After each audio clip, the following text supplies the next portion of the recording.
Demandons à Marie, où est passé l'or? Quel est l'oracle qui est sur ta vie? Nos parents, jusqu'à nous, sommes nés avec un oracle. Qu'est-ce qui est sur ta vie? Est-ce que tu es né, tu es appelé à être extrêmement riche? Ou est-ce que tu es né et tu es appelé à être au service des maîtres? Est-ce que ça correspond aux rêves que tu as? Est-ce que ça correspond aux prières que tu as? Est-ce que le fait que tu te sois converti est suffisant pour te faire shifter? Et il y a plusieurs ici qui ne connaissent pas leur arrière-grand-père, qui ne savent même pas s'il était très puissant ou pas. Il y en a qui le savent. Il y en a qui connaissent toute leur généalogie. Mais tu vas quand même réfléchir de quel type de famille tu es issu. Et tu vas te poser les bonnes questions. Si tu es issu d'une famille pauvre et que actuellement tu vis dans la carence financière, tu as ta réponse. Maintenant, la question que tu dois te poser, est-ce que moi, un jour, je pourrai réussir? Alléluia. Maintenant, si tu es issu d'une famille riche et que tu traverses des difficultés, la question que tu dois te poser, c'est évident. Pourquoi je souffre quand même?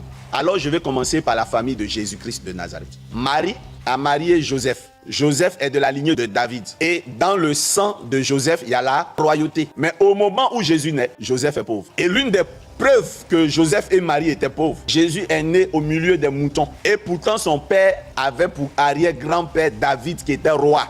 Mais hier, le prophète a dit que normalement, nous subissons la commission sanguine. Pourquoi, quand c'est mauvais, c'est ce qu'on ressent plus? Et ce qui est bon là, on ne le vit pas aussi aisément. Si ma mère était une grande féticheuse, automatiquement ma vie va être mélangée par les génies. Mais si on dit qu'elle était une riche commerçante, je n'aurai pas le témoignage d'un bon commerce dans ma vie. C'est une injustice. Et Dieu va vous répondre aujourd'hui. Parce que même Jésus va vivre cette injustice. Le temps où lui il arrive, le jus de prospérité là est fini.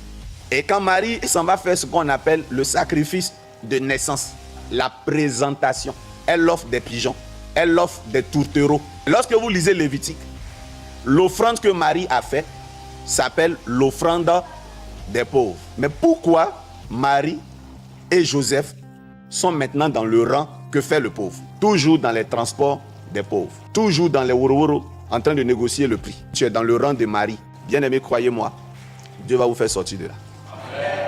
Marie avait une main sèche, elle et son mari qui ne dit pas son nom. Il y a quelqu'un qui va me demander, mais c'est écrit où? Mais c'est bien écrit, c'est parce que vous ne vous concentrez pas. Il y a des mages qui sont venus voir Jésus. Il y avait l'ami, l'or et l'encens qui ont été offerts. La présentation de l'enfant, le premier-né qui est Jésus. Ça s'est passé bien après qu'elle ait reçu l'or. Donc, demandons à Marie, où est passé l'or? Pour qu'elle se retrouve à nouveau dans le rang des pauvres. Bien aimé, c'est un peu ton histoire. Tu as Jésus dans ta vie, tu es né de nouveau.